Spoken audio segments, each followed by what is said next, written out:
Hey, and that was a sudden stop to the music and then into the introduction. And here I am again in your LinkedIn feed and wherever you're watching. My name is Werner Puchert and I'm a creative entrepreneur. And as always, I think most of the world's problems are just interesting design challenges in disguise. And today in the Creative Coffee Break, I have a exciting and a good friend of mine. His name is Anthony Rocco. He's an experience designer, but don't make any assumptions about what you think about experience design. Stick around. I hope it tweaks your curiosity a little bit. Anthony is an experience designer from San Francisco in the United States. I met him at the Polish castle here in Poland, and my wife and I like have this little bit of admiration for him because he's like this really relaxed guy. And before I knew what he was doing, he always used to walk around with his water bottle, enjoyed nature, and also always soft spoken. Now, the one story that I always tell about Anthony is the fact that if you look at this little situation on here, this doesn't dance, people. This doesn't enjoy to dance. This never dances. But Anthony is the only person who set up an experience, created a little workshop, and I got my ass dancing. So I have to respect him for that. And then the other thing is also one of the things that I appreciate about Anthony is also that in the world of experience design and design, sometimes we look outward and we want to design things for other people. But what he switched me on, and he probably doesn't remember this, a couple of years ago, is that he actually said to me, like, but Werner, you can also design your own life. You can design your career. So that was a really interesting conversation and has inspired me ever since. And without further ado, I'm really excited to welcome Anthony Rocco to the show. Anthony, welcome. And thanks for joining me on the Creative Coffee Break for a chat about curiosity.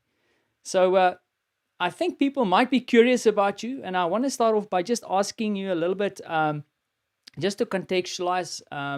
I've spoken a little bit about my personal experience with you, which is always enriching when I get to run into you in the world. But just to kind of run through what your profile is, like, what is your day job? What do you do? Like, what is an experienced designer? Wow, so much there. First, what a heartfelt introduction. I did not know those stories. It's really, really touching in the moment. What is my day job? So, the way in which I sort of define experience designer is generally in a way that involves less technology. My journey in a very short version of it is I studied film. So I started out in creative arts and entertainment, and that led me to making more and more live experiences, which then kind of turned into what we would describe as immersive experiences. And that generally for me has a little bit of an entertainment quality to it. And so what that means is we're inviting human beings into physical spaces to engage with activities, characters, narratives, worlds, what have you. This can be tactile experiences. They can be imaginary in the mind. I sort of describe it as if you've ever been to an amusement park, that is sort of a form of an immersive Oh, yeah. experience. So from there, my career has kind of gone away from entertainment. I now focus more in what I would kind of call nonfiction, where I am helping leaders, C-level executives work in terms of strategic planning. So I help both in the creation of the meetings that take place.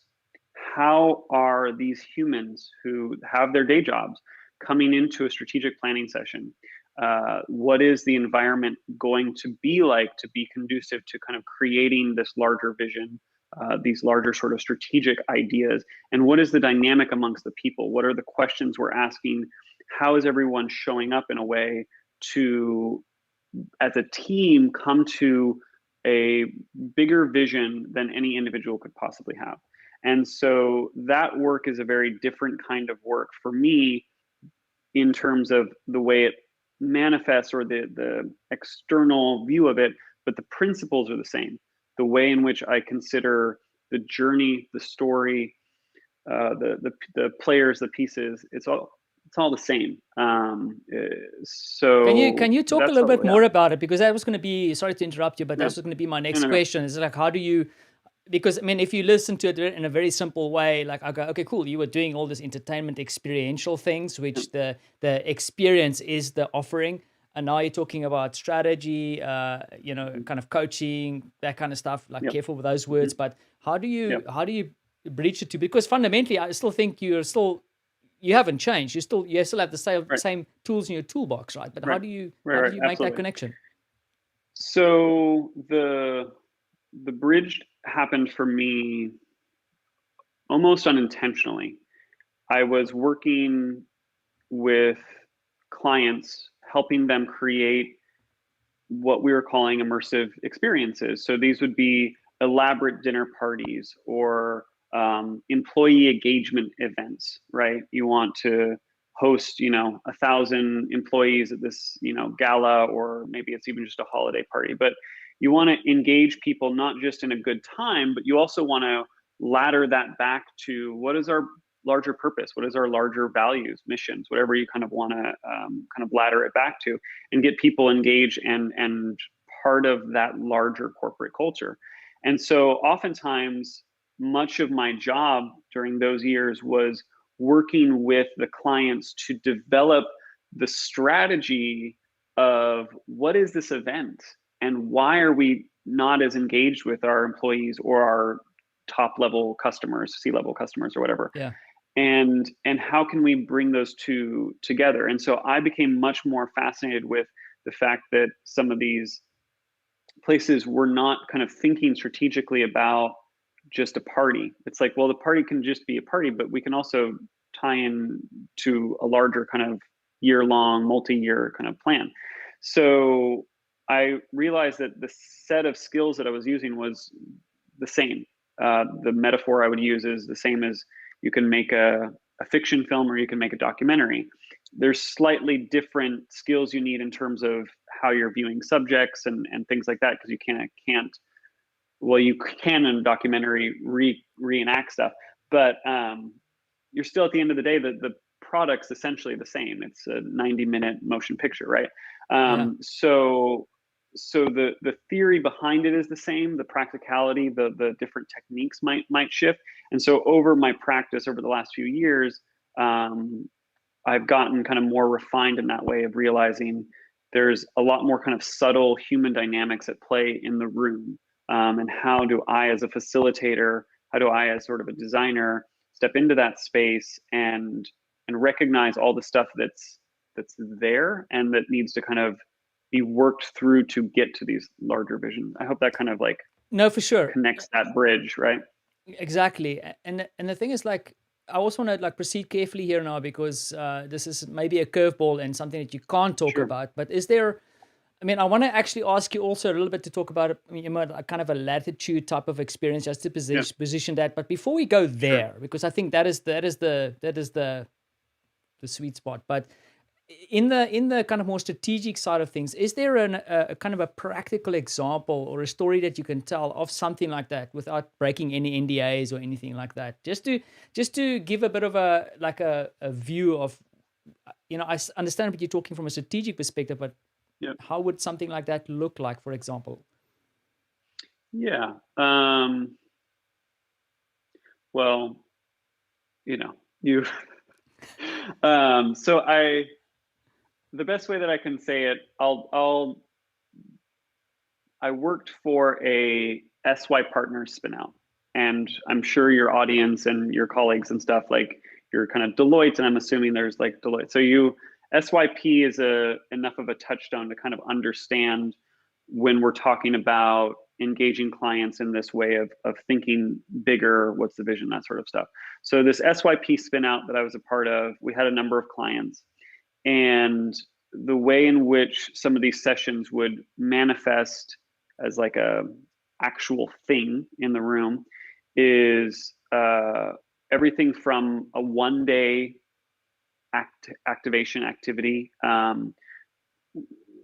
few years ago, I was working on a project where it was kind of the first time that a marketing team, which was spread across space, was actually meeting in the same room. And I'm actually a big fan. Like, I can get into a whole theoretical thing about technology and being embodied together. But for strategic planning, I'm actually not a big believer that we can kind of do that through technology. There's a Yeah. lot of subtle things that happen in the room. So for me as an experience designer, it's how are we gathering people in a room and doing that.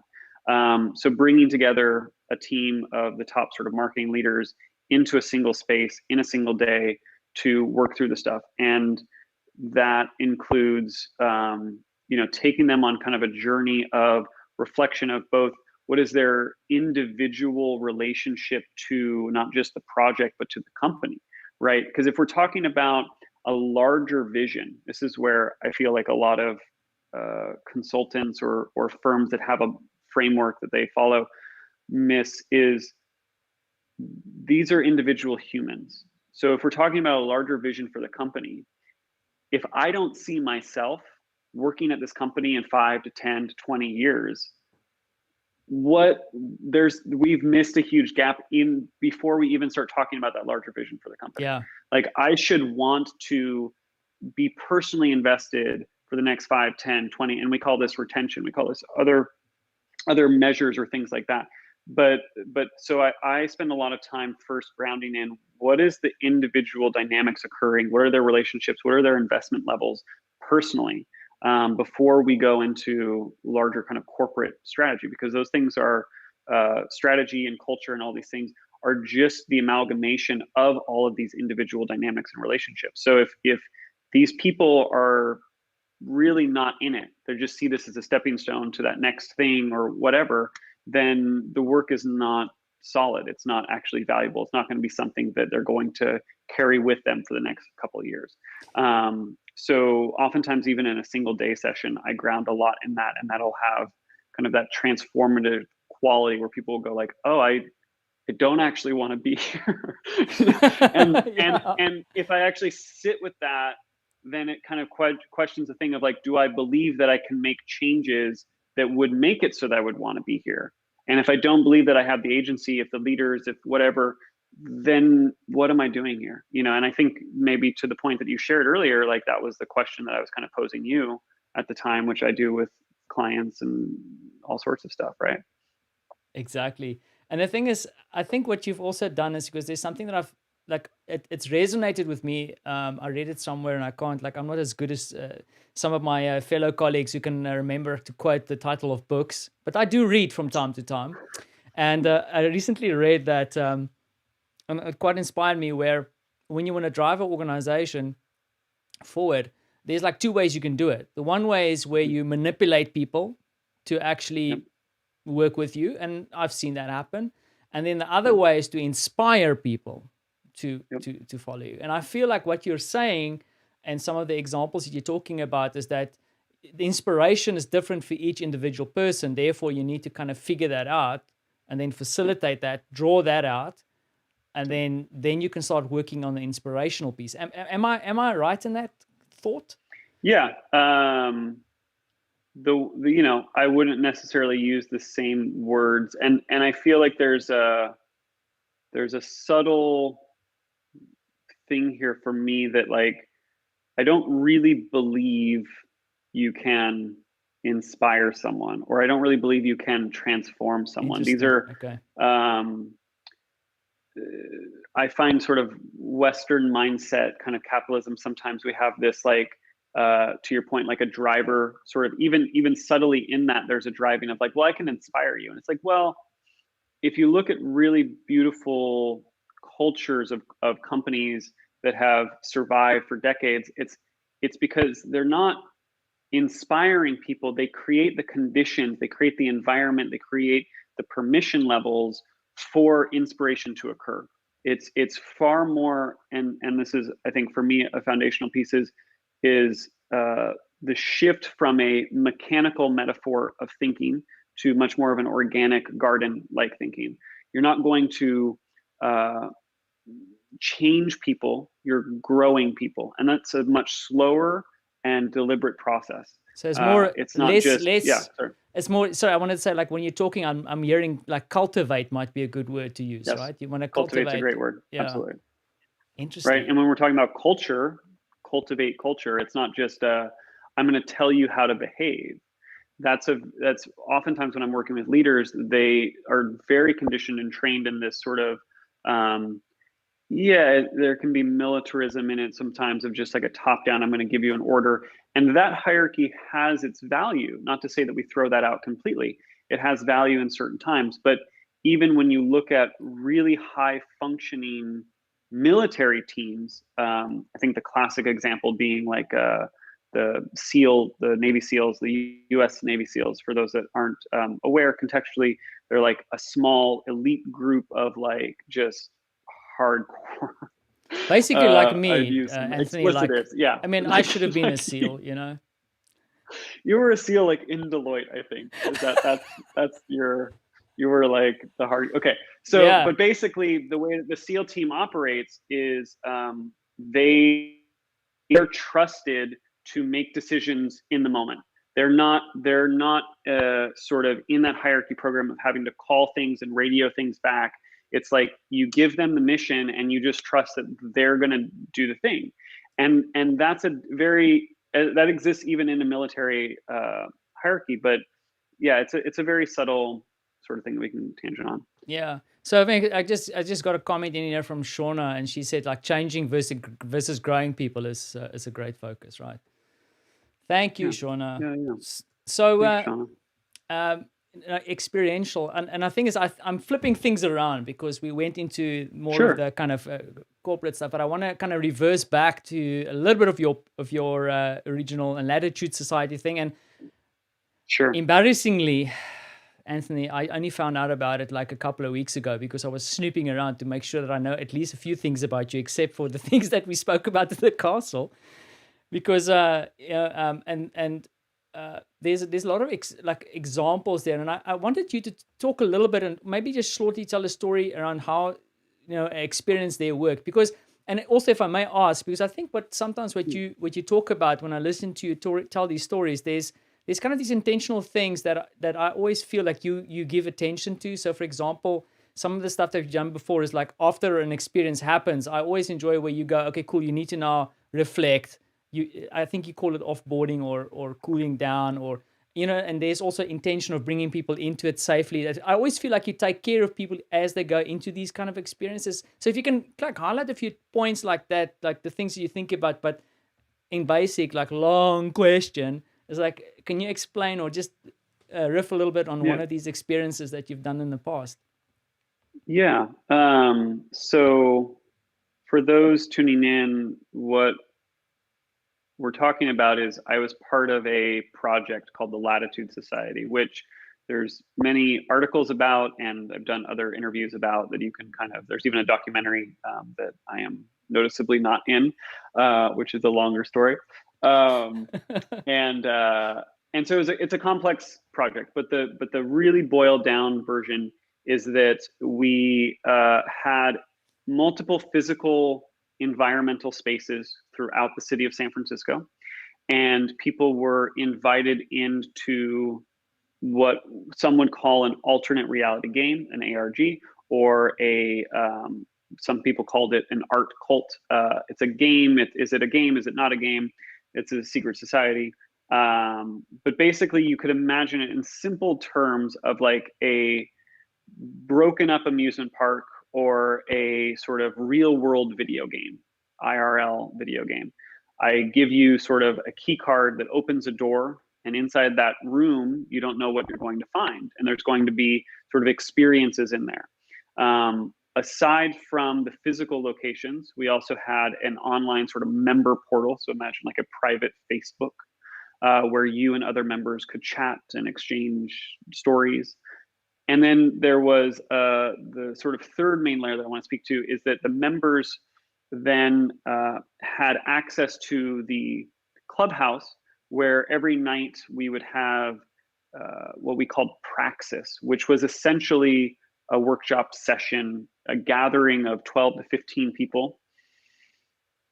And in that, we would do anything really, and I think that was one of the magical things about the project for me was it was a little bit of a sandbox, a play space where to that point I was given a lot of kind of trust of just what is it that I want to do, what do I want to test, and iterate and over and over and over. And we were running just so many of them constantly that it was an amazing opportunity to kind of get to just iterate in real time, Yeah. week after week with people who are really engaged. And, it's that difference of engagement. Sorry, go. Yeah, so I just and it's up is like one thing I want, because it's not a sausage machine. What I'm hearing from you is that you kind of tweak this experience all the time, right? And Yep. I'm not saying like you're not changing it, but you're kind of observing how people are going through it, what is the reaction, and then changing things. So it's like it's super interesting. Sorry. Yeah. So the pieces that you kind of asked for me to speak to, I heard, are sort of, how are you taking care of people along the way? And that's a really powerful question that I really learned more in that project. Like, that was some of the most, you would choose to do something and get people to have really intense experiences. I remember running a workshop where, yeah, I'll just sort of say it this way, like, people broke down in tears, or, they would feel such a deep connection with some other stranger that they never met before and Yeah. started dating. They had that sort of just like intense connection and chemistry. And I started to realize, like, oh, this is, with great power comes great responsibility, or whatever. And I need to be really conscious and aware of, what am I sort of doing that causes these things, as much as I kind of can.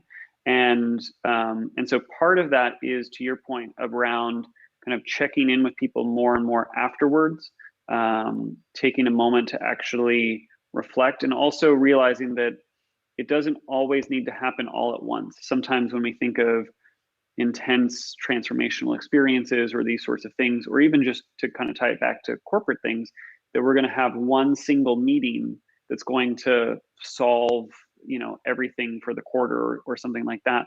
And kind of taking the pressure off of that a little bit, to realize that we don't need to go all the way in one session or one event or something like that. And that the integration process is actually really important. The same way Yeah. that you would think about learning, or even exercising. You don't want to burn yourself out, or like overstudy. If you're working for a test, you don't want to overstudy. It's just going to, like, actually rob you of anything that you kind of actually remember. So you want to kind of take it slowly and build that muscle over time.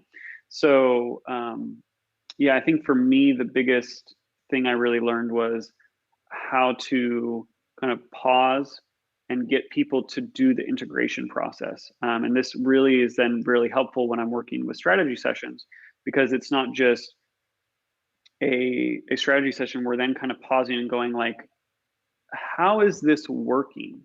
How are you feeling in the room with your colleagues? How is this working dynamic actually working in real time, and reflecting on that, because that is just as important as the answers we get to in terms of the strategy. If we don't kind of adjust in real time how I'm showing up, so that piece is actually really important. The integration process is really important. Man, and the thing is, I'm like burning to go into a whole different kind of loop Yeah, talking to you about these things, but I want to come back to the topic of the curiosity. But I want to encourage you, and I'll put some sure. links, because I've listened to some of your other interviews that you really go deep into these. I mean, and also I think you've Yeah, given us a little bit of other perspective, yeah, but people can go listen to those to really go. Because the thing is, like, what I'm really excited about, and what I'm hearing from you is like, and as much, I mean, I just saw Tamara has also just posted a comment and said, yes, please, in the room. It's like really like how much responsibility a facilitator has to take people through, but then also observe people in the room, see how individually. Because I mean, I'll tell yep, you why this is kind of like tweaking me a little bit. I mean, I'm working with a colleague of mine. I'm not on the project, but she kind of shares things with me across non-NDA things that she can do. So, mhm, and she has this frustration where they will go into a room and people are very open and excited about doing a workshop and doing all these things, but mhm, I can see in her face, because she has a bit of a vested interest in what pops out the other end, that the Hmm. outcomes is not that great. And Hmm. listening to you, I'm wondering that perhaps she's driving the process, not really thinking or observing how the people in the room are reacting to it for real, because we all sometimes Yep. have a little bit of a mask. So Sure. Yep. this might even have an impact on creativity if you're a little bit more mindful around running these things, right? I mean, that's a fundamental thing that I have challenged people with, is this very kind of, how do you hold the balance between process and outcomes? And for me, it's not a either or. It's much more of a dynamic balance. If you're too process oriented, you can get really spun out in just uh, kind of too much of the meta, what's happening in the room. And if Yeah. you're way too outcomes focused, you'll just kind of run over all of that really important information. So I'll give a really concrete example of one where I was working on a thing, and okay, I'll kind of condense it. We've all been on teams where there's this sort of idea of corporate seniority, right? How long Exactly. have I been there, right? Well, I've been here 20 years. Well, I've been here 6 months, right? And so, regardless of your physical age, there's a tension in terms of corporate seniority. And I was working with a leader who was kind of holding one of these meetings, and I was kind of urging the point of, you need to create diversity in many forms, but one of those things is in terms of people, from some of the oldest people who have been here to some of the newest people that have been here. And so we got one person who had been there for 10 months or something like that. And at the start of the session, I always kind of ground people, like, what is, again, like, what are the things that they're experiencing that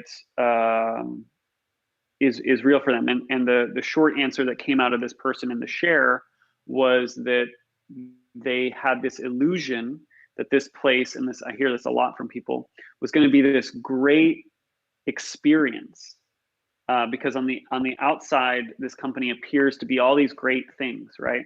And then they Yeah. got behind the curtain, and now for like 6 months, they're really not enjoying their job. They're not enjoying the like actual culture inside the organization, even though what they present to the world and to all of their high level customers and stuff is this other image. Um, and and they don't really feel like they can tell anyone this, right? And that was like a huge thing. And so by the end of that meeting, we did 2 days, I think, that person moved.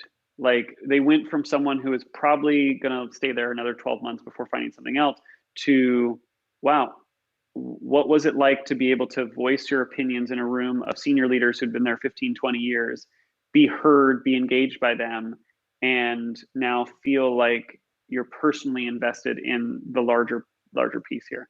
And so, like, the shifting of metrics, that's a really key one. Is oftentimes we focus our metrics on things that are easily visible, whereas the things that are much more subtle are the ones. And so if you look at, this happens in sports, this happens in business and anywhere, but if you tend to notice that your organization or your team is focusing on easily visible metrics, you'll get caught in trying to increase those visible metrics. Whereas True. taking a moment to kind of pause and go, what are some of the more subtle, the great sports analogy is, we put a lot of value on, say, like, someone who scored the point, right? They're the most valuable player. But Yeah. actually, if you're developing a really powerful team, and that's what all organizations are, they're, little teams. The people who are people who are pepping up their team. It's maybe not even a play on the field or in the moment. They're supporting people. If you can measure how many times those are kind of taking place, and I think the guy who does Moneyball is doing a study on this. Those more subtle, they're visible, but you have to just like pause and kind of notice what they are and measure them, and you'll find that that will actually drive greater team cohesion, greater success, greater outcome. The team will have a better chance of winning than just one player if you had a team of all, MVPs or something like So that. is this So a I think, yeah. is this a question of acknowledging it, or like nurturing it to become stronger, or Well, it's two parts. One is you shift the metric so that your focus doesn't become on that. Because if the metric is just outcome, which okay. is important, we shift the measurement of the outcome to something that's a little bit more in between, because then that way we're kind of riding that space in between. So we're measuring. There's different ways of kind of approaching this depending on the specific example. But right, like if in the example I gave, if the measure of the outcome is just that we get to the end of the 2-day meeting and the leader feels solid about the next quarter strategy, they've maybe railroaded all of the feelings in the room of their team. So maybe the leader, the single person, will have the strategy, but actually we've lost the person who's been here for 10 months and they're going to ditch out in 12 months. So if we shift that measure to like, well, actually this team feels really engaged and maybe we're 75% the way to the strategy and we have another 25% to go, that's okay. Remembering that a lot of the deadlines are self-imposed and not as intense as sometimes we make them to be in our mind. That can be a hard thing to That's, kind of I mean, that's super get interesting. into. Yeah. I've been talking to some, I've been coaching some of my some people from my industry, and and the thing that I see all the time that happens is that people are setting up benchmarks for themselves that is way Mm-hmm. higher than the actual organizational's expectation is. And there's kind of like a few things Yep. here, because I mean, you want to drive yourself, or like drive is a bad word, but you want to Yep.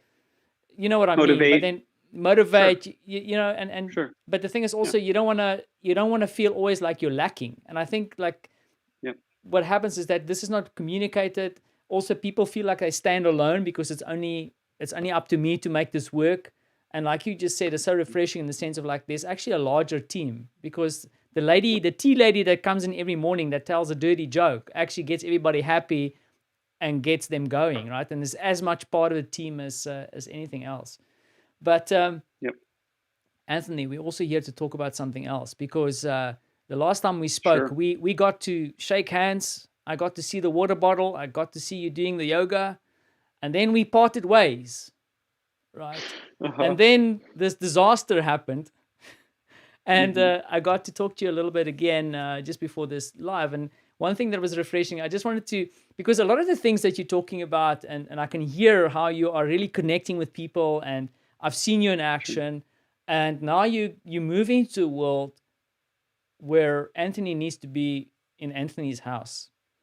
How did this, how did this affect you? Um, yeah, it was really hard. It still is really hard. I'm in San Francisco. We're not fully open yet. But yeah, I looked at it as like a retreat, right? Like, how do I really step into this thing? So my practice really shifted.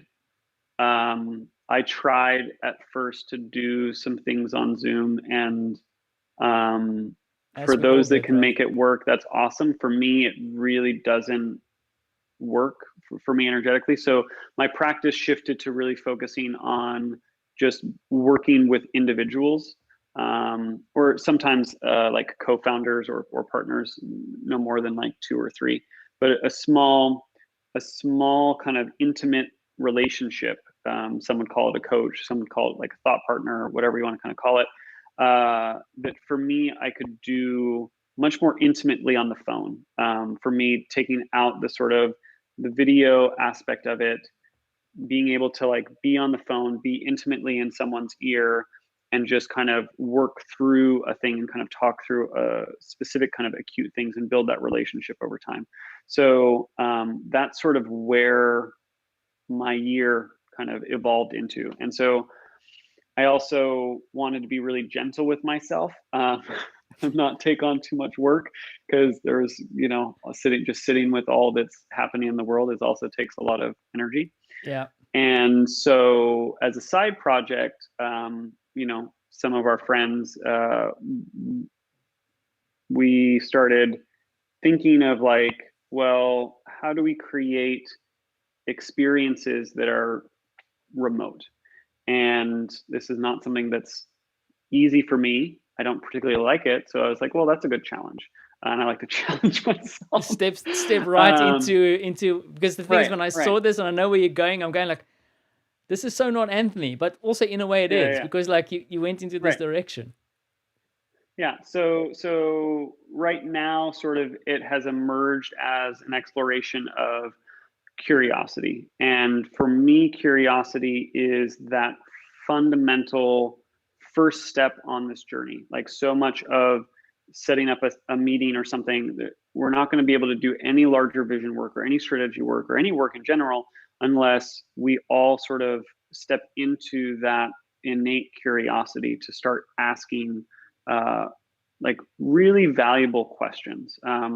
Answers are really not as valuable as the question, and everyone kind of has that muscle. And so the idea of like, how could we build a curriculum around strengthening this muscle, kind of emerged. And so now, right now, the way it sort of manifests, and this is a continuing evolution, but we have a 4 week kind of curriculum training course where we do a 1 hour 90-minute sort of virtual Zoom call that people will be facilitated by me and the others on the team at the moment through some actual like working the principles. And we have sort of 6 principles that we walk through that are very simple, kind of tangible things that you can take into any meeting, take into any workplace, that sort of stuff, any relationship. Some people have been finding it's very helpful for romantic relationships or familial relationships, which is great. And then throughout the week, we have a little sort of digital app that will deliver. Basically, it's like a worksheet, like homework, a daily activity that you just do. It's not a digital thing. It's kind of just a prompt that will engage your mind in a different way for 10 minutes a day. And it's really that little bit of practice, 10 minutes a day, that is the fundamental key of really shifting one's relationship to their curiosity. So I think that's kind of a high level, and I know we're kind of running out on time. No. We still good. We still good. I mean, I'm still curious. Okay. So the thing is, because the first thing is funny that you mentioned that the curiosity kind of. First of all, I mean, before we spoke, I started looking at things and I went, damn it, like I never realized that curiosity is actually super important, because I know in my world, you have to ask these questions, but the older I get, the more grumpier I get, and sometimes the curiosity falls away, right? So I'm not curious anymore. So it's becoming more of a practice. But then what I like about what you said is that it's not only just Vanner with his little business mind, but also relationships, exploring nature, also the comment that you made about stepping into this pandemic world, and you said, okay, cool, how can I make this an experience for myself, like being curious about doing that in the first place, right? Is there any science behind this? Because I know you spoke to a bunch of clever people, and like how did you guys go about actually figuring this thing out and saying, okay, cool, we're going to hang our hat on curiosity? Yeah. Well, for those that know me well, they know that if there's a spectrum of art and science, I'm the artist.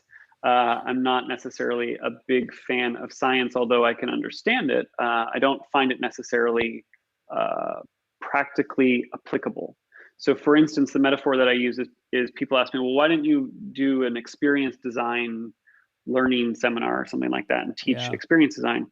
And the answer that I kind of have, that I've kind of formed for myself, is the same way that I learned photography.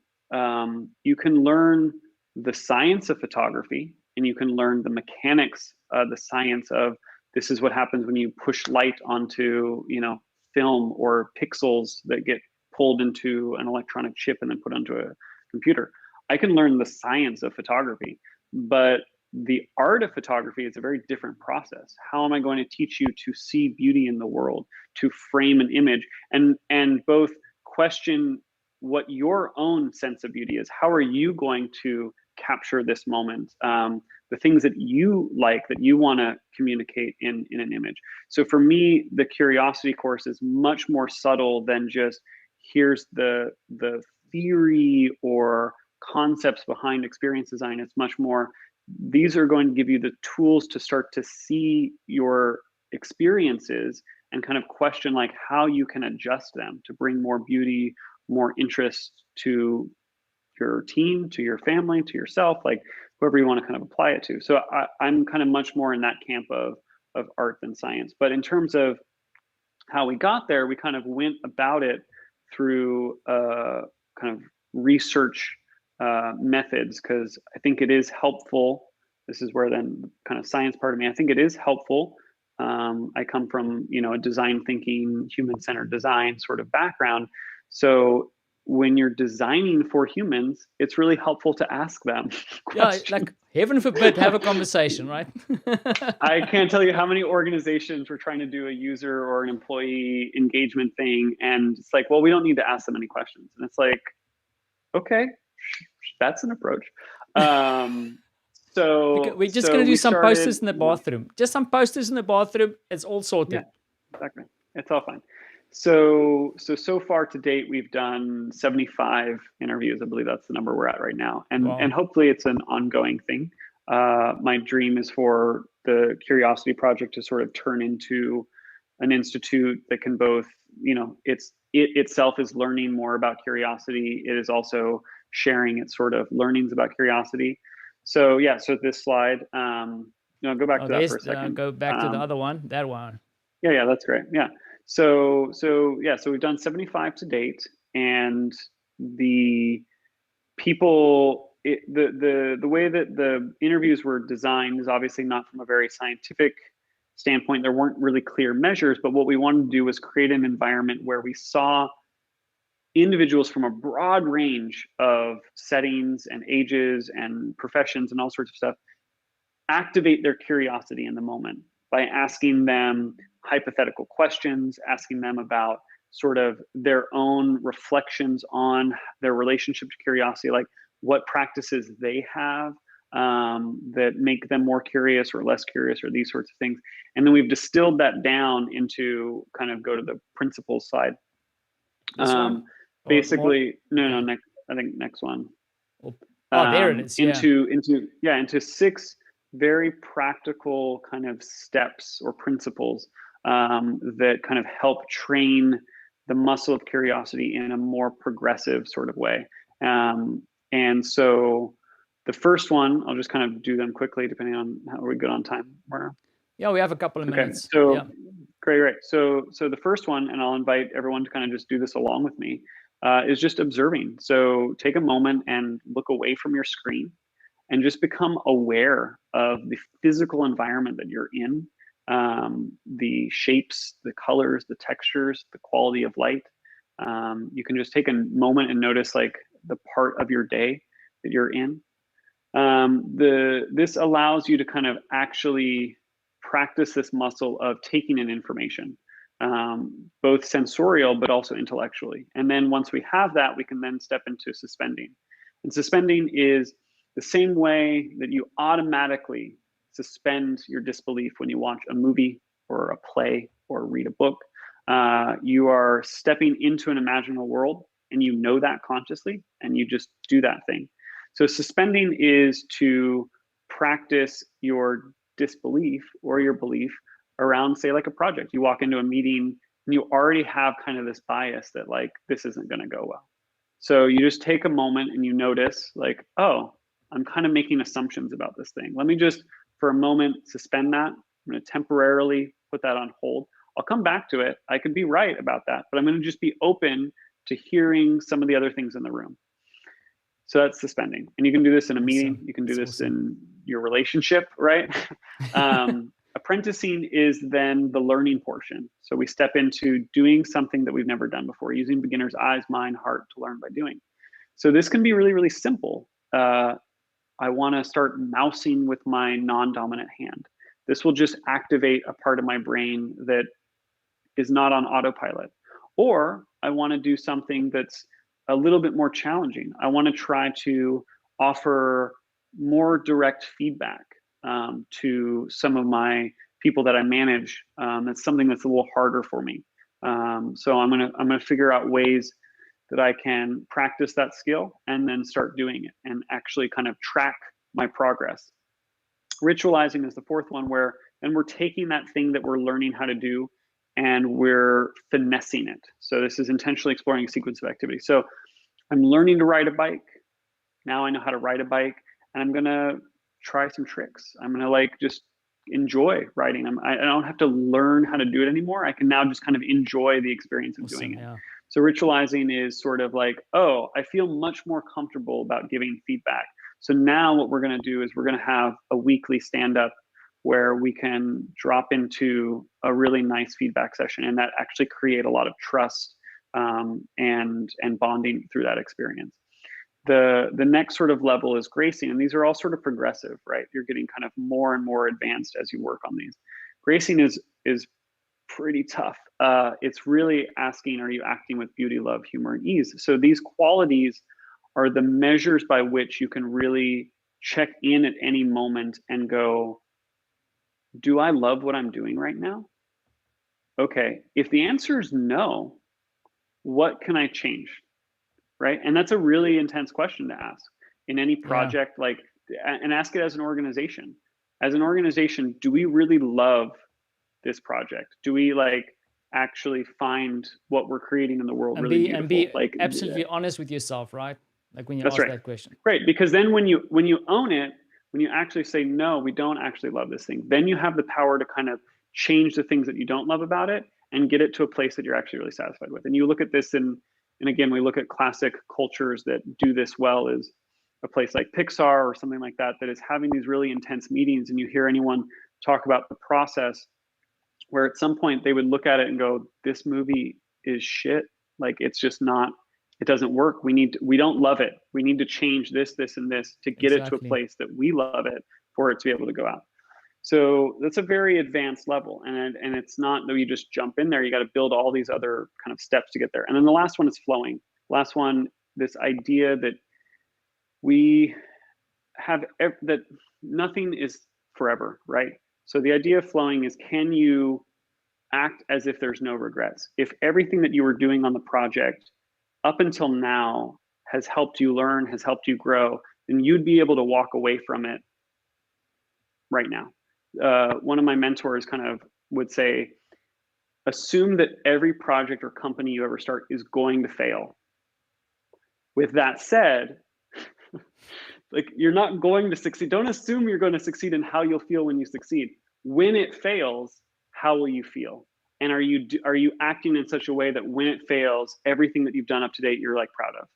And then from that place, you can actually be in a very, very different place with the project. And so that to me is a very powerful one, where you're constantly going like, oh, am I really acting with no regrets right now? Okay. So that's just like, and as we work through the 4-week course, like, we take people deeper into each one and really get an experiential learning process of how each one works for them. Man, this is really exciting. Like, even just with you kind of sharing it, like, just, you know, like, I'm already getting like excited about like maybe taking 1 or 2 of those things and actually working on it. Like, maybe at the top level, you know, like, because while you were talking, I'm staring out the window and going like, damn it, you know, like, there's green trees, the sun's shining on them. It's already like triggering something. But I think it's like working all the way down to where it becomes more of a ritual, because that's the other thing. Like, you have to, isn't just do it now and then walk away from this and say, okay, this is. But that's right. I want to quickly also ask you, you are going to be running the next cohort very soon. This is the advertising part, and I'm forcing you because I know you don't want to do the infomercial. But this is my apprenticing, yeah. Yeah. So the thing is, anyone who knows me, I don't love this. No, you know this. I'm forcing him, people. Architectingcuriosity.com. You go there. There's all kinds of things happening. I know that some of your colleagues there also do some webinars from time to time to give a bit of a taste. But then also you can sign up there for the cohorts. And there's people can also track me down on LinkedIn and follow me on LinkedIn. And if they have any questions about my personal practices or the Curiosity Project or anything, I always welcome curious conversations. Anthony, I'm going to wrap it up here, but I think I could be talking to you for hours and hours, and you're probably going to have to gently facilitate me off air, because the way that you do, because you also have other things to do. Listen, I really appreciate that you took the time to join here, and I think that I'm really inspired by the fact that you've gone from the world that I know you love into doing something so interesting in the world that I operate in on a daily basis in digital. But also, what inspires me is that I feel like you've lifted it out of this kind of clunky screen world into something that becomes a practice and is meaningful. So I appreciate you being here and also sharing, dude. It's Thank once you. again an honor to have you on. And yeah, hopefully when you start with your next one, you'll consider coming back to the creative coffee break to come have some coffee and chat again. It was my pleasure being on the show. Hopefully, we'll get to do this in person someday soon. Very soon, I hope. So Anthony, grateful. So thank you grateful. so much, sir. Chat to you again later. Ciao. Bye, everyone. Tammy, Hey, Werner. how are you doing? What did you think of my friend? Oh, you're drinking coffee? Good stuff. I Good think stuff. I think we should call it the curious coffee Yeah, break. curious coffee break. How cool was that, What do right? you think?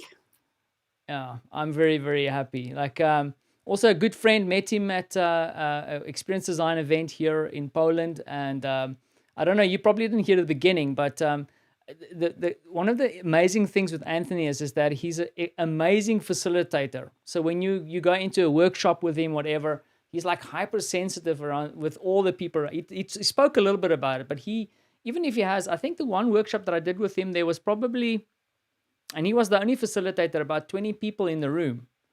And he was playing music and people were dancing around. They were really like, it wasn't sitting around a table. People were moving and going all over the place. And he really inspired people and worked with them individually. And interesting guy, interesting guy.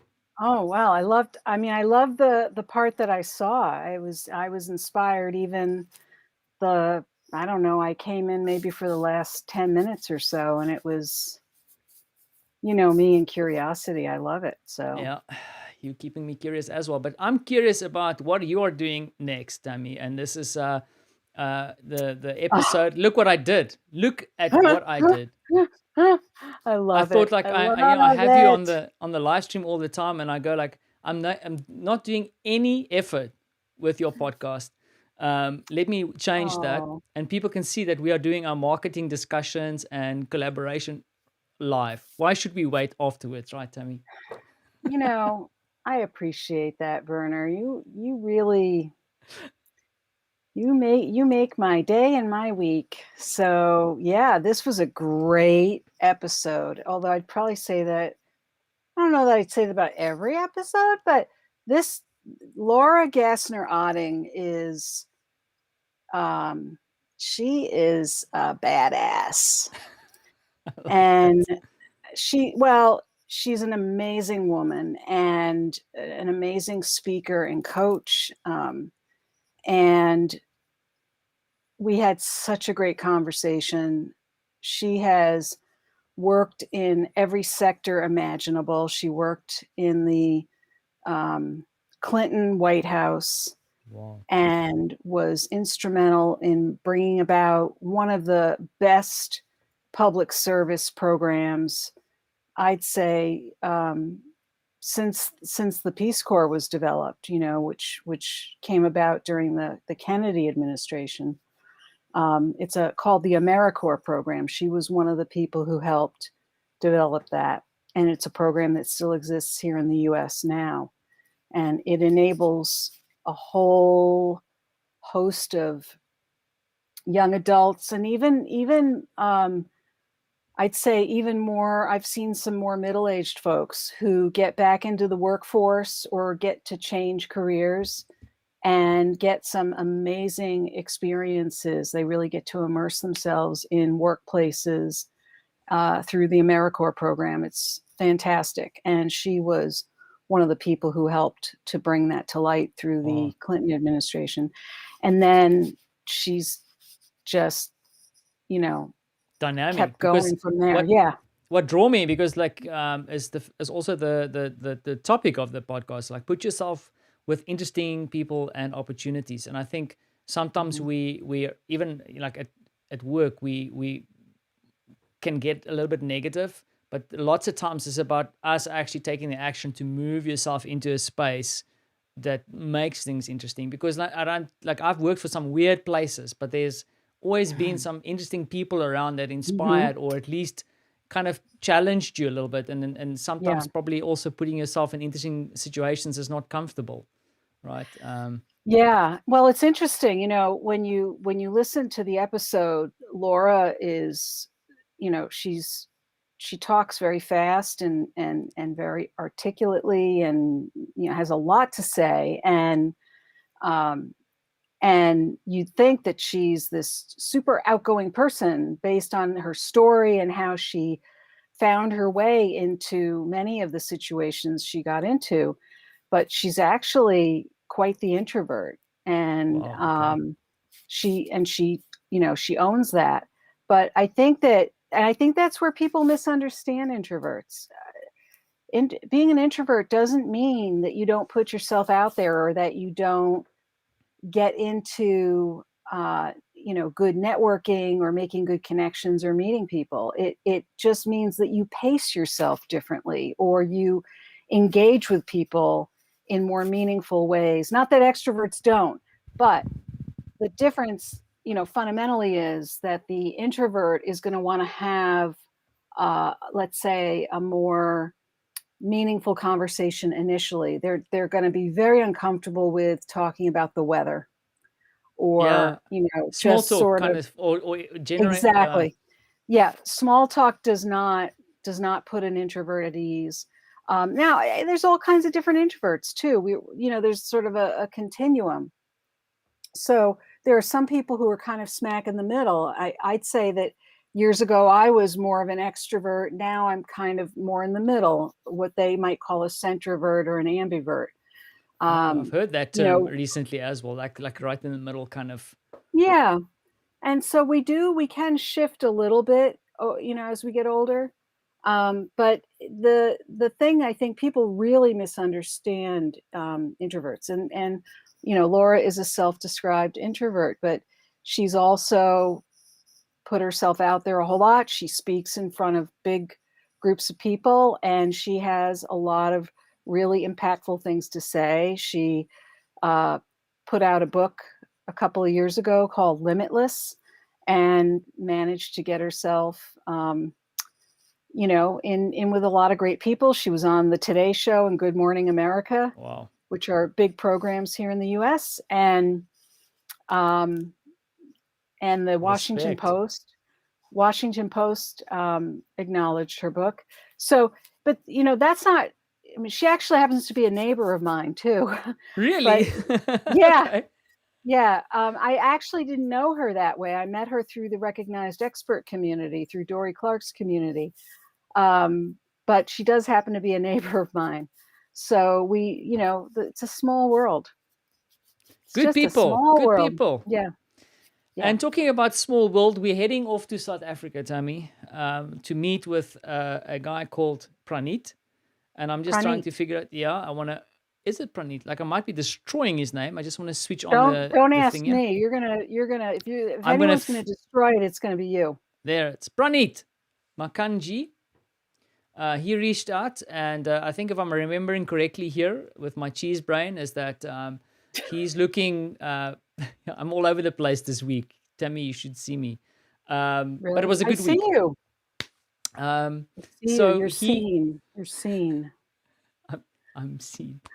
So he wants to connect with. I think he mentioned Tammy, C-suite level people, networking, also open to opportunities, senior opportunities. So yeah. So okay, let me make sure I understand this. I did look at his profile before we came on. Let me make sure I understand this. So he is looking to look for his next role, Yeah, or is he looking to go independent? both. No. So there's a next role, definite, but then also networking with people at the level that I think he wants to be employed at, because he's looking at a more senior position Okay. for employment. So Okay. All right. Okay. Well, so Pranit, if that's how we say your name, Yeah, if we did, like, you Um, can blame me, Praneeth, if it's wrong, because I'm coaching Tammy how to pronounce names from cool people from South Africa. so, Praneeth, if you're looking to connect with people and engage with them, I would, unless you are a super, super serious person, I would say that your photo could use a smile. What you're wearing is perfect. Yeah. A jacket, a collared shirt, great. The photo, you're a little bit backlit. So I would say a little more natural lighting in front. Of course, that might be just the way it looks on my computer right now. No, it But is. It is. Yeah, I think it might have been taken from a laptop camera, maybe, or phone, okay, but it's definitely backlit. It's always a pain. yeah, okay. Very simple. Just grab someone with an iPhone and have them take your picture in natural light. And, don't be looking down like I am right now because of the angle of where my camera is right now and where I'm looking at my screen, which is why I'm looking down and not looking like I'm looking at all of you. Because I'm using a new webcam and I put it up Oh, there and my screen is down here and I didn't we need to talk orchestrate about this very trickery. well. There's trickery. Yeah, well, I'm on a learning curve here. So clearly I'm learning, right? Ta-da! It's always new So things. Okay. anyway, I just think a more engaging photo, a little friendlier photo, because right now the photo looks like I wouldn't want to meet you in a dark alley. You look a little scary, like maybe not as approachable as I bet you are. So that's one thing. There's I think that in terms of the information that's underneath your name, I think there's some good information there. It says that you're a senior business development executive, 16 years XP. XP must be Maybe experience. I don't know. Oh, okay. So then I would want to know what XP is. If it's experience, then we already know that you're senior. So I don't know that you need to put 16 years. I would say not, and I'll tell you why. Because in many situations, somebody that they may not want to hire someone with that many years of experience explicitly.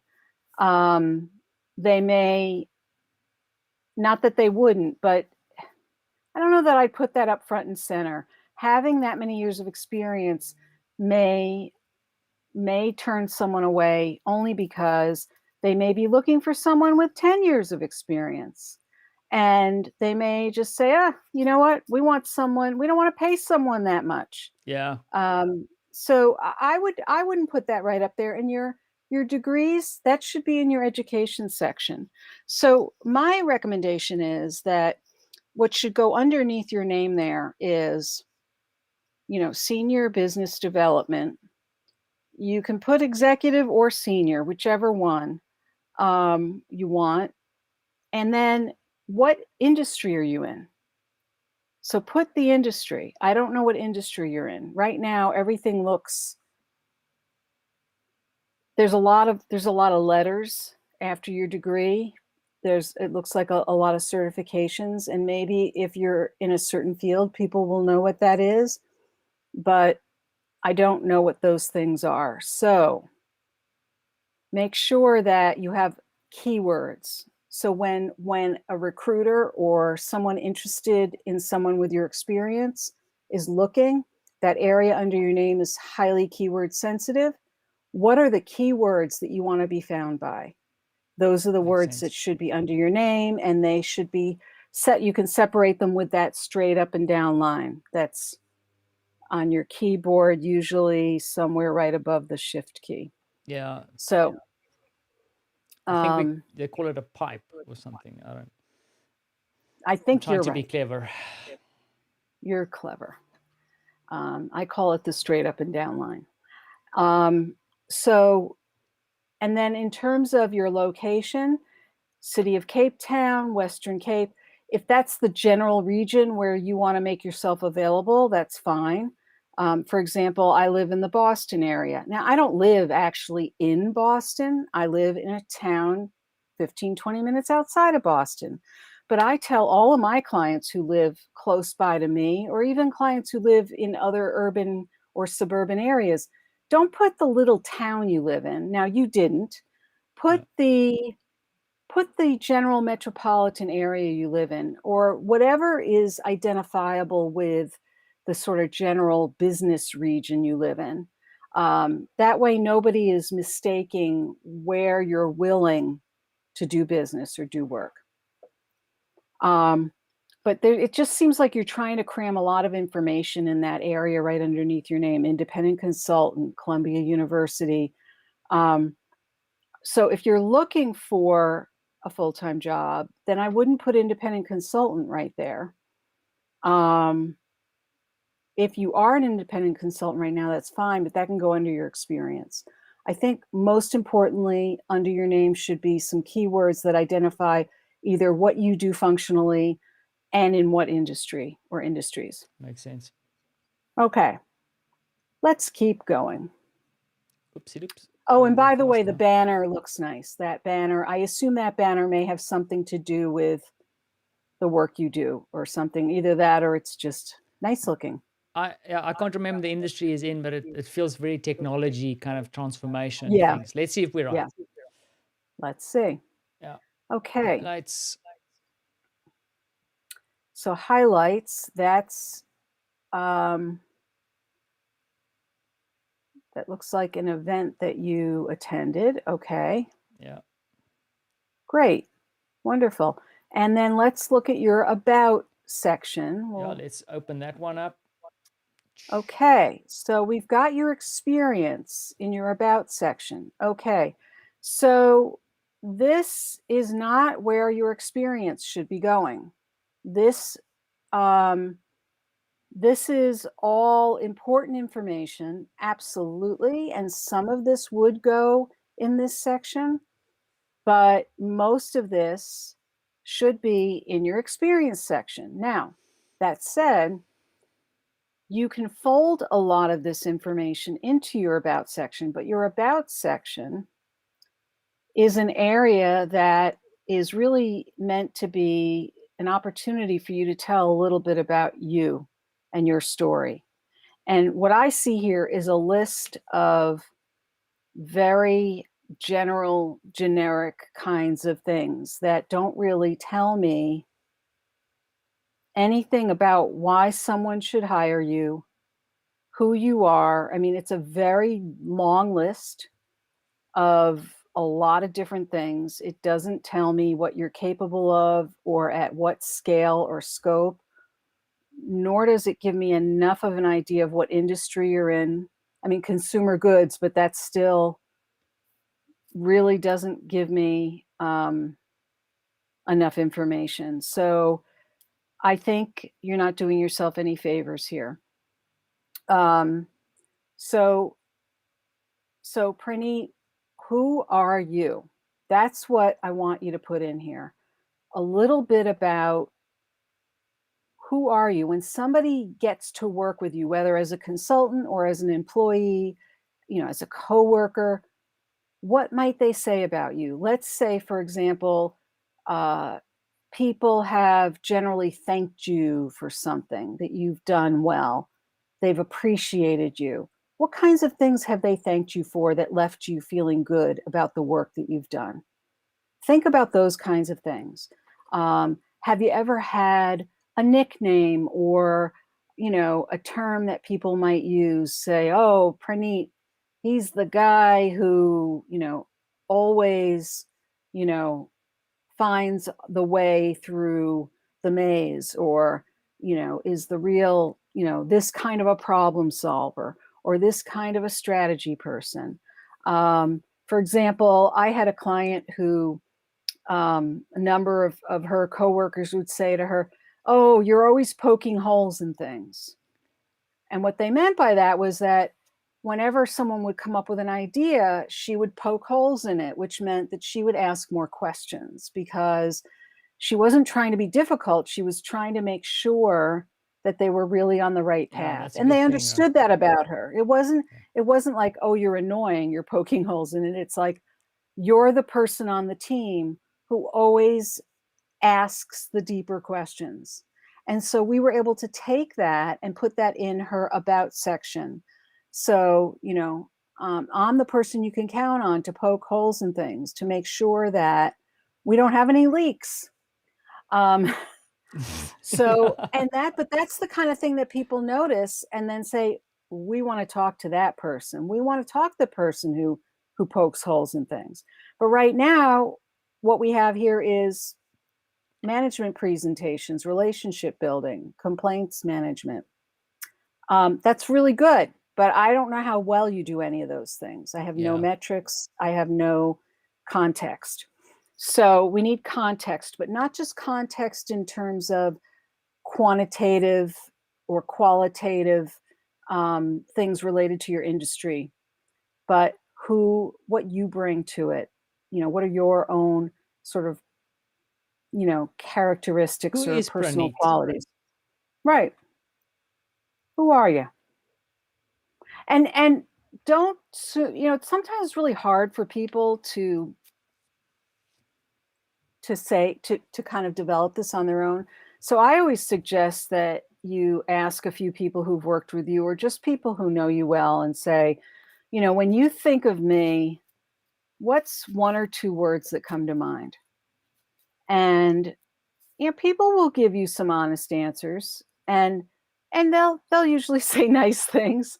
So, and tell them why you're asking. Say, look, I'm putting together a summary on my LinkedIn, and I need to have kind of a good objective sense of, what am I like to work with? Like, what do you count on me for? Or what do you know that you're going to get from me? Or what do you like about working with me?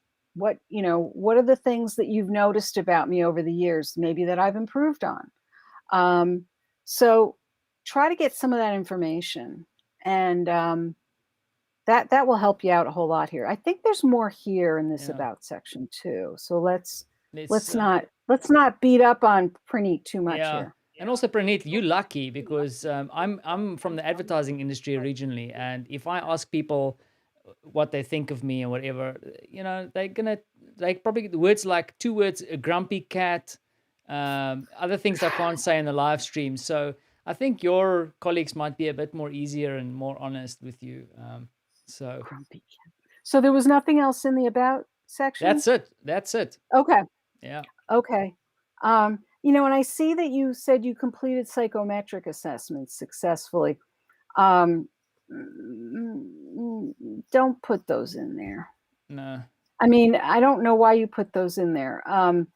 It's great, but you don't have the results. So we don't know what success means, or what is it that they say about you. Maybe you can get some good language or words that came out of those assessments that would help you to articulate some things about yourself. But don't put yourself in a box. Don't put yourself in a category like, I'm an initiator. I'm a this, I'm a that.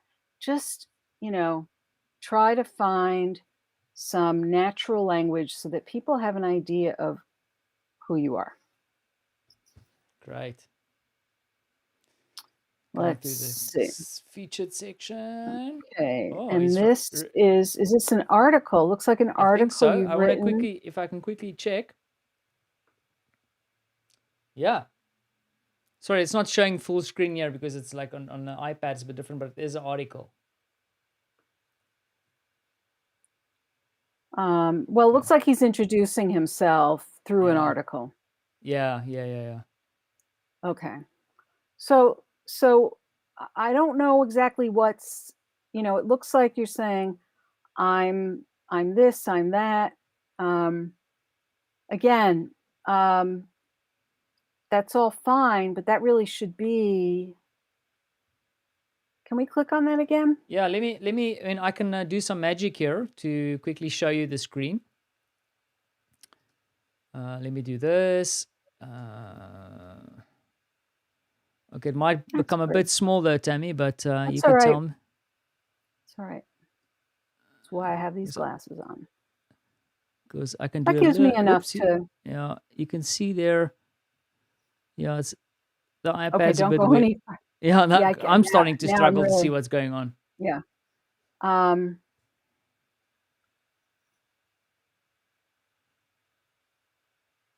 Maybe. Okay. You want to see on the? So I'm not sure, Praneet, if this is really doing you. It looks like it gives us a little more information, and I'm wondering, because you've worked in tobacco, whether that's partly why you're not wanting to shine a light on the industry, and you're talking about consumer products. I don't know. I'm guessing, because I can imagine that tobacco is not a popular consumer product in this day and age. But I don't know if I'm right about that. It feels like, I mean, I know that you usually, because I like the way that you explain the about going a bit more about like I poke holes and things that personal, but I think there's elements that he's written here that could potentially like probably live stronger in the about than in the article. Yeah. I mean, these bullet points again is like what I've heard from you in the past. Not that you're the expert, is like, I know you say like bullet points are good, but this is not. This is just a list of kind of. It's a list that's very experience, generic. Yeah. Well, it's experience, but it's not in context. I think you got to provide context. And I see, to deliver scaled initiatives as well as hard-hitting projects for several businesses at end market, I think, or above market level. So again, it's not really. There's a lot. So there's some qualifiers in here, but it still isn't giving me an idea of what kind of impact you've really had, what kind of things you've really accomplished. I don't, even putting like, adding value and value all in caps. It's not telling me really, I mean, I see up here, it does say multiple industries: tobacco, cosmetics, e-commerce, fashion, franchise, health, and fitness. So if I was starting that list off, I wouldn't put tobacco at the front of the list, quite frankly. I mean, I don't know how people feel about tobacco in South Africa. Same. But in the US, I'd probably even leave it off the list. Unless you're applying for a job at RJ Reynolds or something. But honestly, it's just not. There's some other like really solid, even South African companies. You've got plenty of other industries here that you have experience in. So, I don't know why you would put that at the front of the list. It's definitely a product that is definitely not well regarded. So, it looks like, so at least we have an idea of some of the industries, but we need to know what you've accomplished, sort of not just metrics in terms of numbers, but in a qualitative way, to what end. So if it's a hard-hitting project, what does that mean? Like, what kind of project is that? So I mean, it's clear that you're very qualified, but I just don't think you're telling us enough about how great you are. I think you're giving us a very generic picture here. So, and I want to be really clear here that, Praneet, I don't mean to be hard on you. Don't take this personally, because it's really hard to write about yourself. It's really, really hard. I can't say that enough. Most people do a lot of what you're doing, which is talking about things in fairly general terms. They try to put everything in there they've ever done in, very professional terms, which you've done, and that's great. However, you do not need to list every single skill you have or every experience you have. You might list most of your jobs, at least going back 15 years, but if you've been working that long. But only highlight the things that you would want to keep doing or would want to keep developing. If there are things that you've done in the past that you don't want to do anymore, don't shine a light on them. Even if it's part of this comprehensive capability that you have. You don't have to, like a lot of people, have had jobs in the past where they were responsible for budgets, but they hate budgeting. So I say, all right, maybe slip it into one of your past jobs that you had to do budgeting.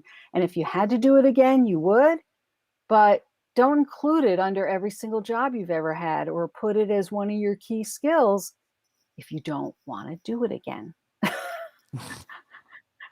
That's so true, right? It's like, don't shoot yourself in the foot, Shine a light on the things that you really want to do or want to develop further. Excellent point. So, and I'm glad to see some activity. This is great. You've you've commented on things, which is excellent. And I think that's really, really great. And and this is where your personality shows up. Yeah.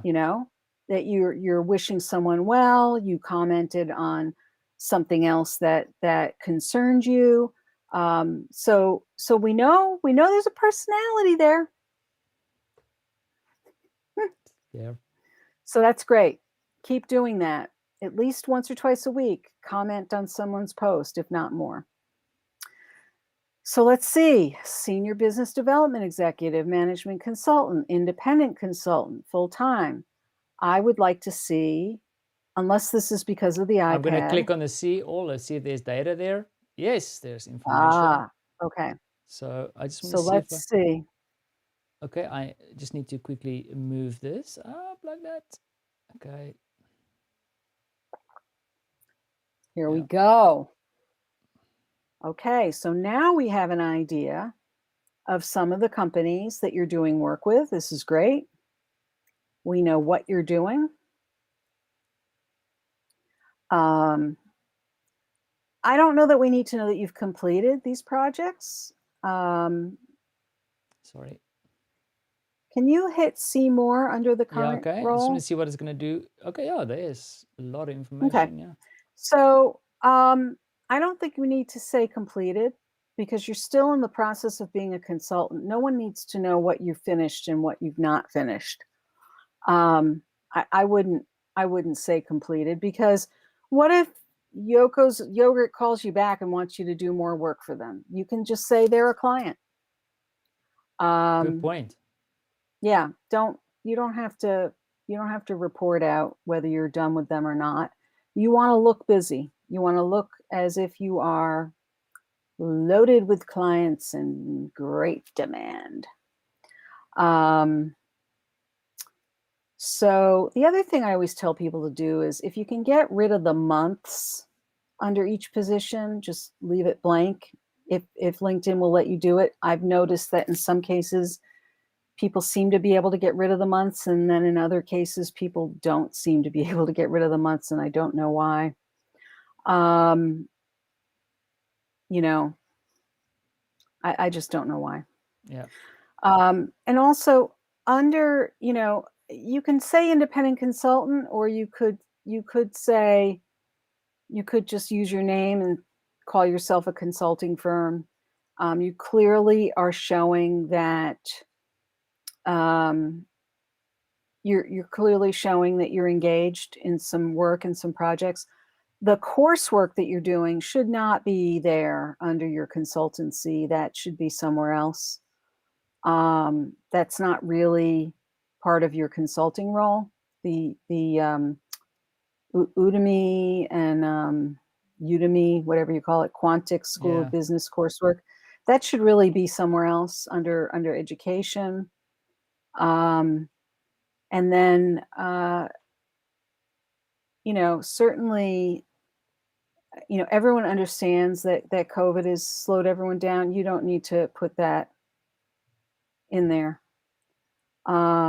Market employee and recruiter behavior was closed. I'm not sure what you mean by recruiter behavior was closed, unless you just were.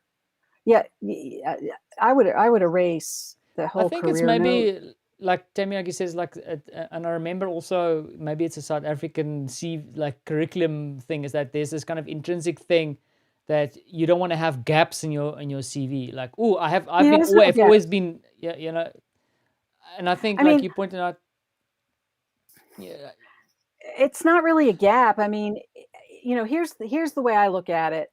And maybe there's a difference between a cultural difference here, but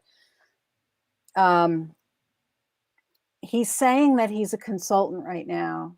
He shows that he's been busy doing exactly. some projects. He doesn't need to say that they're completed projects. He can just talk about the nature of the projects that he's done as a consultant since 2019. He's still available to do consulting. And he's still a consultant, even if he doesn't. And he's still a consultant, even if he doesn't have any active projects right now. Nobody needs to know whether or not he's got a project right now. That isn't relevant to this. The fact is that he's been working as a consultant since 2019. Yeah. And he can name a few projects. And so I would not shine a light on that and talk about, everybody knows that everybody's been slowed down because of coronavirus. Everyone's done that. So I don't see any reason to have that there. Sales and trade marketing initiatives. Again, that's very generic. I don't know what that is. I also don't think you have to number each of your things. If we scroll up again a little bit in this item, yeah, you've got each of your items numbered. There's no reason to number them. I think you want to really show what kinds of work are you doing as a consultant. You have a business development consultancy. That's what you have. You are a business owner, and you can list. What you could do is really list all the different kinds of projects and things you've done, and then you can have, a selected client list at the end and name the clients rather than itemizing what you've done for each individual client. Yeah. And your coursework should be under education, and you can, however you want to do that, but you're going into way too much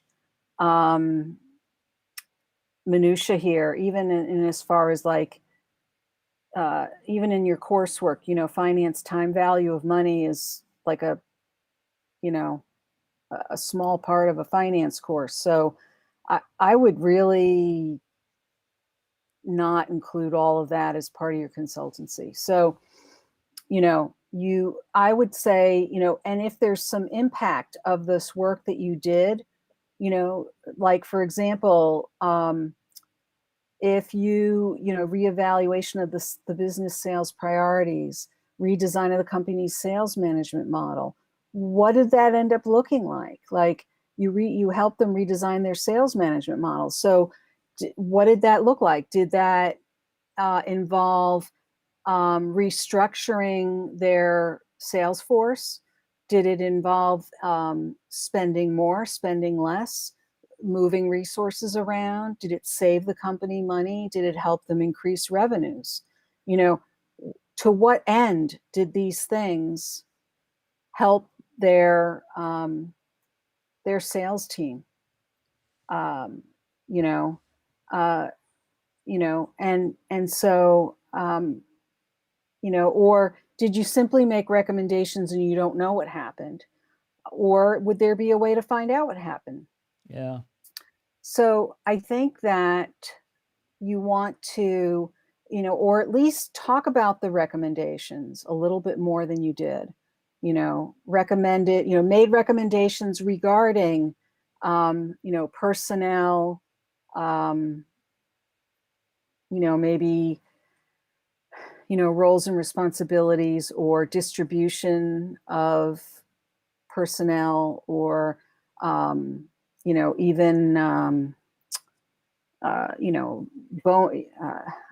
compensation models, or whatever, however you want to express that. I'm just looking at that one particular item. But, for example, in the yogurt, site visits, operational review. What does that mean? Operational review. So you reviewed what? I'd like to know. Tell me. But you can do a lot of this, in a larger context of, that this consultancy provides, assessments and analysis of, company operations in the areas of. It could be sales, could be human resources, could be finance, it could be sales operations in particular, could be in purchasing, it could be in supply chain, it could all kinds of things. And then down below you say,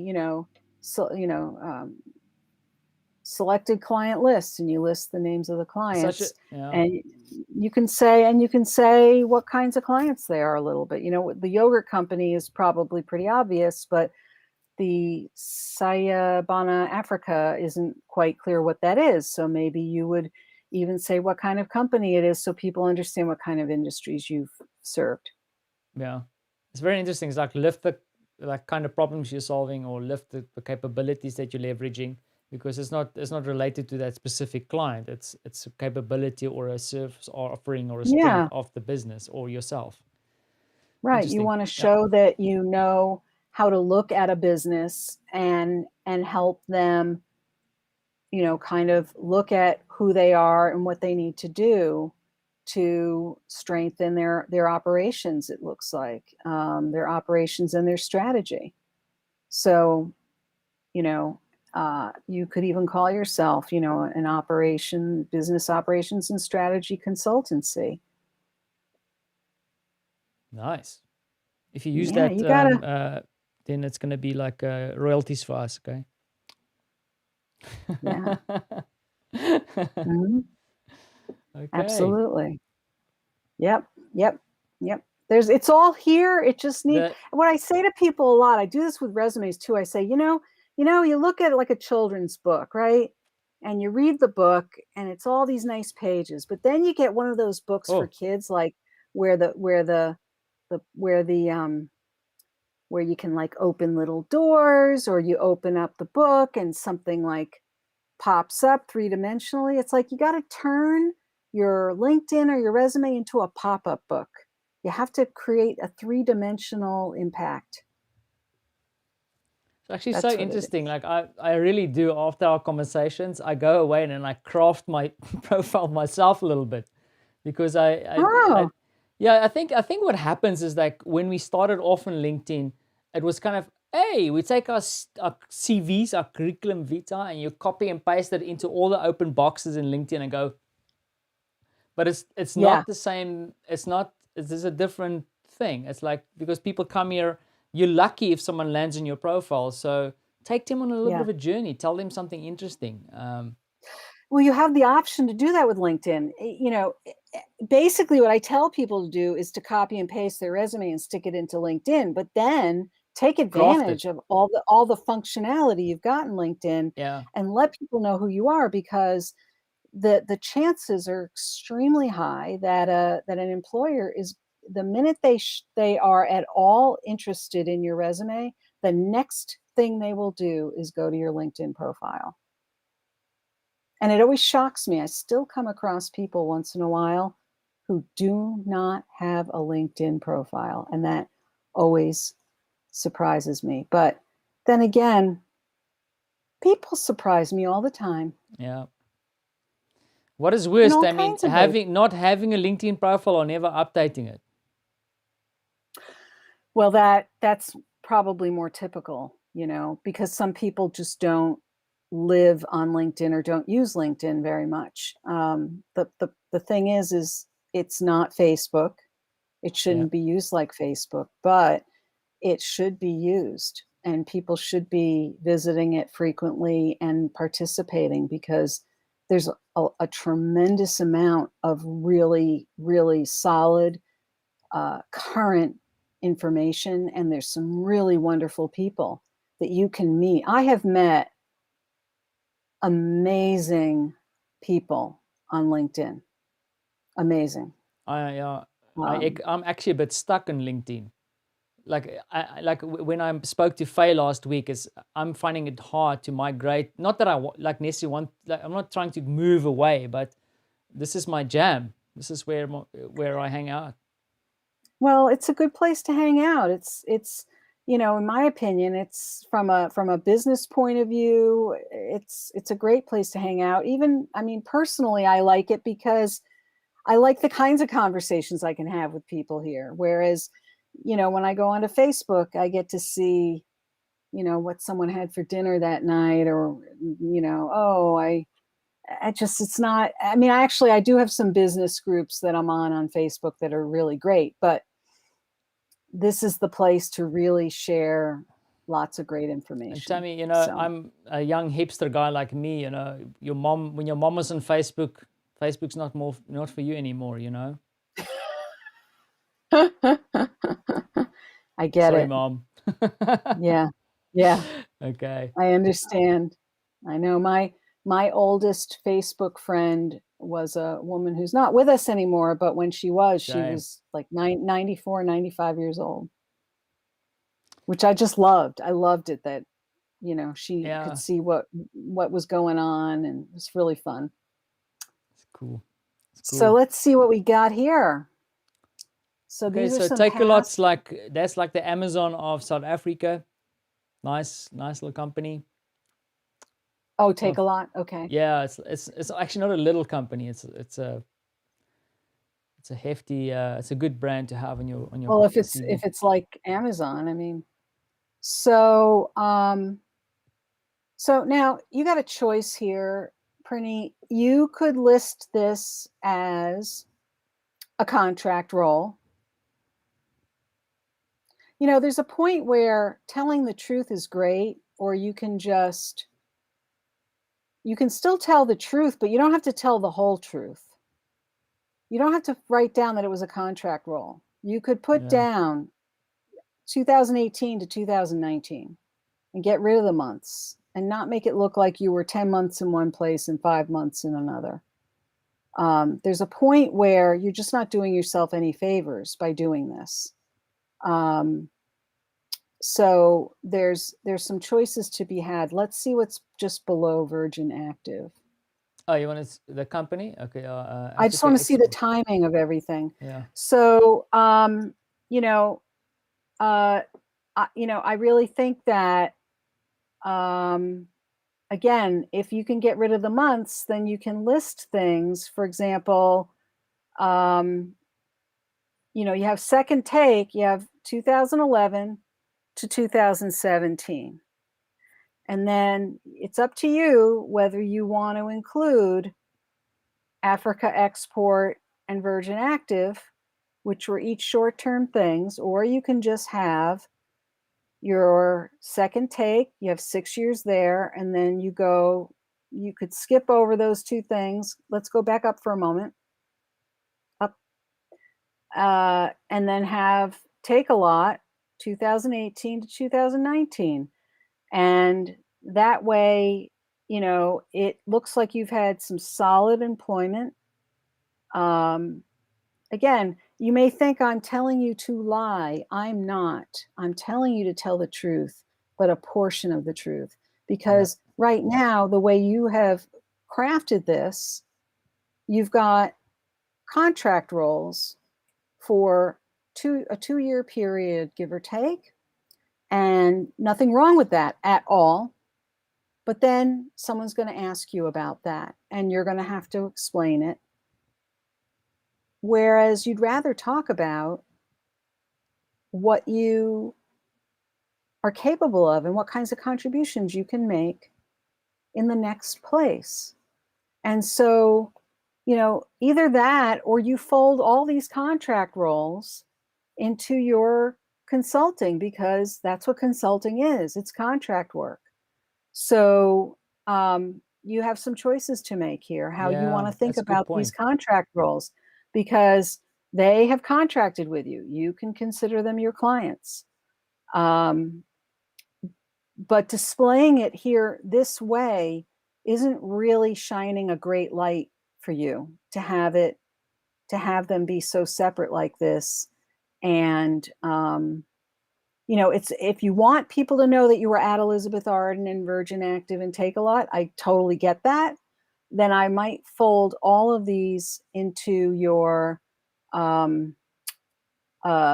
consulting, and have your consulting start in 2017, and be able to speak to all the different things that you've done, and then have a client list beneath that. Great point. It's actually that's actually a awesome one, because he's actually been living the consulting life since 2017, it seems. Yeah, and that's fine. It's 20, totally, it's more than fine. It's yeah.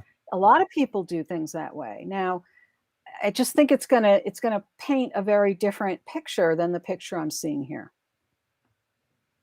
Interesting. So, okay. Yep.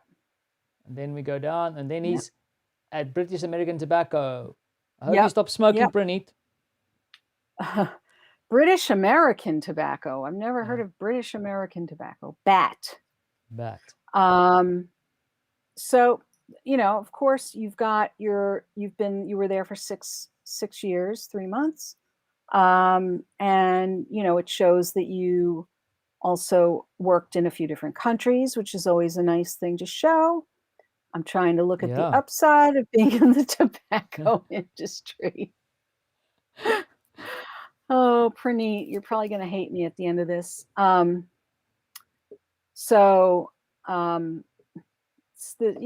one of those terrible former smokers. So, of course, it's been over 30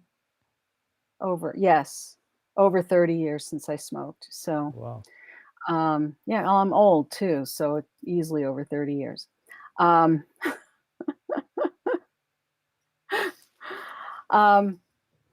So, and I loved it when I smoked, but as soon as I stopped, I said never again, and I never went back to it. So again, this is fine. This is all fine and good. And what's great about some of this is you talked about, you even have some metrics in here. You directly involved in 5 global scalable projects, 10% of the total volume base. You have some metrics in here, but by the time you get to, we're talking 13, 14 years ago, people aren't as they're not going to be as interested in that work. They're going to be more interested in what you've done more recently anyway, but that's okay. It's okay to go back this far. Let's see what else we have here. Okay, and then all right, good. Yeah. Oh, nice. You were a course tutor. That's great. That's always a nice thing to show, that you've done something like that. And I always say that, if there's anything else that you've done that, you feel proud of. I was talking to a client earlier today and she didn't have this on her resume, but it turned out she was a double black belt in karate and used to teach karate. She doesn't anymore, but she used to. And then she shared with me that she, from the age of 4 to 21, was a baton twirler. Wow. In parades, baton I think twirlers. that kind of stuff makes you more like human, interesting, and I mean, and some of that also reflects on your acumen, because being a baton twirler is not a joke. It's like a lot of practice, a lot of dedication. Yeah, exactly. It takes a lot of discipline, and as far as I know about baton twirling, I don't know anyone else who ever, I know people who did it. Like I had a baton as a kid. I used to play around with it for fun. And the kids who maybe did it more seriously did it maybe through maybe age 11 or 12 or 13. She did it all the way through 21. She was in competitions. She was winning awards. It says she something, was, I don't know her, but it says something about her, right? it does. And so it shows that she has perseverance and a commitment to a discipline. And on top of it, I'm thinking she's a black belt karate baton twirler. And I'm thinking that makes her more interesting. And it makes her more interesting because, and dangerous, especially because she spent the better part of her career working in just one company. And when you've spent the better part of your career working in one company, it's harder to even make any kind of a change because you've spent so much time in one place. So it really adds to her profile. So I say, Praneet, if there's anything else that you've done, even voluntarily, that you feel good about, go ahead and add it. People always think that volunteer work doesn't count. They'll say, oh, well, I did this thing at my kid's school, but that doesn't count. And I'm like, yeah, no, it does count, because sometimes those experiences can be skill building, and it shows that you extend yourself in different ways. Now, I'm not suggesting that if you like long walks on the beach or you enjoy dining out, that you put that on your LinkedIn, right? But if you are, or that you like to work out, okay, we're not talking about that, but we are talking about anything that takes you beyond sort of day-to-day self-care or participation in life. Like if you've been, part of a committee, or you've contributed to something bigger than yourself, or you've run marathons, or you've, done something. It doesn't even have to be that, but something that shows some dedication, perseverance, and giving back. Absolutely include it. It makes you more of a person. Connection. Okay. Yep. Education. Columbia is always good. Very good. University of Cape Town. Oh, I see. So he taught English as a foreign language, or he had the certification. So yeah, so his other courses, your other courses, Praneet, should go under here. So I'm just scrolling down because I have to do it manually here. Okay. And he's got 5 more. Okay. Yeah. So I would suggest also that this is taking up a lot of space. Nobody is going to open this up and read all this. Yeah, there's a lot here. Like it's like twice. Yeah. I would say, I mean, you can leave it all in here. That's fine. Just know that it's probably unlikely that. But I see he's got his Udemy stuff here, where he's got it in the. Yes, you don't need it up there. You just want to make sure that if you've taken courses that really build like specific technical skills, that you are able to really give yourself credit for some of those things. But this is all good. It's all good. All good. Okay, and then we're back at the highlights section. Here's skills. Excellent. That's the one thing I haven't checked, because you mentioned last time you can actually manipulate that a little bit to have the skills that you actually care about. Yep. You can move things around. Yeah. So this is good. All very good. You got a good amount of endorsements. Make sure you get some recommendations. Oh, he has. Good. Yeah. Excellent. Try to get some more current ones. Yeah, if you can. The last one is from 2017. Yeah. So if any of your more recent, even from 2018, 2019, would be good. Maybe if you pick up another project sooner. Yeah. Again, this is not life and death, but you want to know that you have people who can, vouch for you if you need that. Okay, let's see. What else do we have here? We have some other Courses, courses. honors and awards, Okay. What else? languages. Languages. Oh, he Good. speaks Afrikaans. Praneet, wel gedaan, wel gedaan. That's what I was going to say. Okay, Praneet, Okay, one thing yeah, here. yeah. Stop. Praneet, see your profile URL? You can go into your, I think that up in the upper right hand of your profile, there's a button or something that says edit your public profile. Go in there and you should just get rid of that.